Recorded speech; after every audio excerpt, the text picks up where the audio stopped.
शुक्राचार्य गुरुदेव के नेत्र को भगवान ने फोड़ दिया। आपने सुना? इसका आशय क्या है? ज्ञान विराग नयन उर्गारी। एक ज्ञान का नेत्र है, एक वैराग्य का नेत्र है। ज्ञान का नेत्र जानने के लिए और वैराग्य का नेत्र समर्पण के लिए। तो जब यज्ञ हो रहा था, इतना बड़ा पांडाल लगा था, तो किसी ने नहीं जाना कि ये भगवान है। किसने जाना? गुरु शुक्राचार्य ने जान लिया। ऐस वैरोचने साक्षात भगवान विष्णुरव्यया। वैरोचन नंदन बली, ये भगवान नारायण तुम्हारे दरवाजे पर आए हैं। तो जब तुमने ज्ञान की दृष्टि से पहचान लिया तो समर्पण भी करना चाहिए। वैराग्य क्यों नहीं जगा?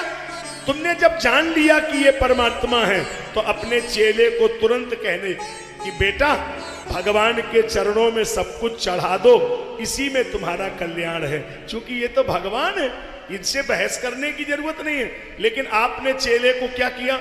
आप उसको मिसगाइड कर रहे हैं, आप उसको उल्टा सिखा रहे हैं। नहीं नहीं, देना नहीं। तो जिस ज्ञान के नेत्र से परमात्मा की पहचान हो जाए फिर भी उनके चरणों में समर्पण ना हो, तो ऐसे ज्ञान के नेत्र को फोड़ देना ही ठीक है। अब 1 मिनट इसको हम और बारीक ढंग से समझा देते हैं।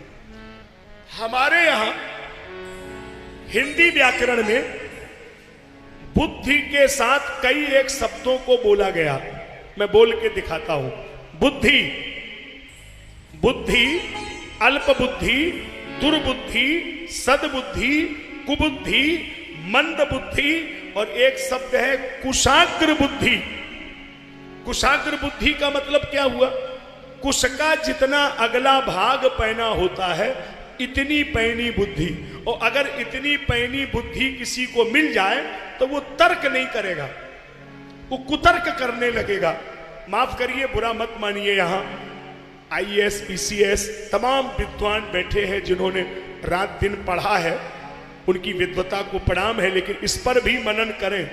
कई लोग आपके जीवन में ऐसे मिलेंगे जिनको भगवान ने इतनी बुद्धि दी है, कोई डिग्री बाकी नहीं, कोई कॉलेज बाकी नहीं, और उनकी बातचीत आप सुनो तो लगेगा कि जैसे 2 चूड़ी कम हो गई, वो जन क्या बकने लगते, जैसे उनको पढ़ाई अवगुण कर गई। हद कर रहे साहब, मतलब इतनी बुद्धि ठीक नहीं है। बुद्धि ठीक है, लेकिन बुद्धि कुतर्क करने लगे ये ठीक नहीं। तर्को प्रतिष्ठा श्रुतियोर विभिन्ना न एको निश्चित स्मृत प्रमाणम धर्मस्य तत्वम निहितम गुहायाम महाजना एन गता सपंथा। कहा पंथा? यक्ष ने जब युधिष्ठिर जी से पूछा, कहा पंथा? महाजना एन गता सपंथा। वो तर्क का विषय नहीं है।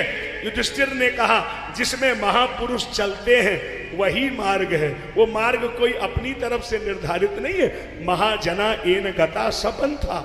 इसलिए हर समय कुतर्क करना ठीक नहीं होता। कई लोग हर समय कुतर्क करना, जब देखो तब कुतर्क की बात करना। अरे हर समय बुद्धि नहीं लगाना चाहिए, कभी कभी समर्पण भी करना चाहिए। अब मैं आपको घटना सुना रहा हूं। एक आदमी को कुतर्क करने की आदत। अच्छा, अब वो कहीं गांव में गया और गांव में कोल्हू चल रहा था। किसी जमाने में कोल्हू से तेल बनता था, हमने तो वो जमाना नहीं देखा। हमारे जमाने में तो स्पेलर आ गया। एक बैल कोल्हू में आंख में पट्टी बांधी और बैल चल रहा है और पाइप लगा है और बाहर वो तेल बेच रहा। अच्छा, वो आदमी बहुत पढ़ा लिखा था। अब वो मालूम कैसे कह रहा था, मैं आपको बता रहा हूं, देखिए मेरी तरफ। भाई साहब, आप अकेले पूरा फैक्ट्री चलाते हैं, भाई साहब ये बैल चलता रहता है क्यों? भाई साहब आप बाहर बैठे, आपके पास कोई CCTV कैमरा है क्या? अरे उसने कहा हम बिना पढ़े लिखे आदमी है, ये CCTV क्या होता है? नहीं, जैसे बैल अंदर चल रहा है, आप बाहर बैठे, आपको कैसे पता लगेगा कि बैल चल रहा है? अरे भैया वो चल रहा है, हमें मालूम है। क्यों? बोले हमने बैल के गले में घंटी बांध दी है, बैल चलेगा घंटी बजेगी, घंटी बजना बंद होगा, हम जाएंगे 2 डंडे मारेंगे, फिर वो चलता रहेगा। उसमें कोई टेक्निकल मामला थोड़ी है। उसने कहा भाई साहब एक बात बताइए, जैसे मान लो ये बैल एक जगह खड़ा हो जाए भाई साहब, और जैसे खड़े खड़े गर्दन हिलाता रहे, तो बोलो घंटी तो बजेगी भाई साहब। उसने कहा कि क्षमा करना, ये कोल्हू का बैल है, आप जितना बैल नहीं है, आगे पीछे चल फिर देखो। अरे ये कोई LLB थोड़ी करेगी, खड़े खड़े खड़े गर्दन हिलाता रहेगा, ये कोल्हू का बैल है, कोई तुम्हारे जैसे। तो ऐसे लोग पता नहीं कितने पढ़े लिखे, क्या बुद्धि लगाते। अरे हद हो गई, वो कोल्हू का बैल है, वो खड़े खड़े गर्दन क्यों हिलाएगा? उसने कोई ट्रेनिंग थोड़ी ले रखी। तो आप तर्क करें वो ठीक है, लेकिन कुतर्क करना ये ठीक नहीं, इसकी गुंजाइश नहीं है।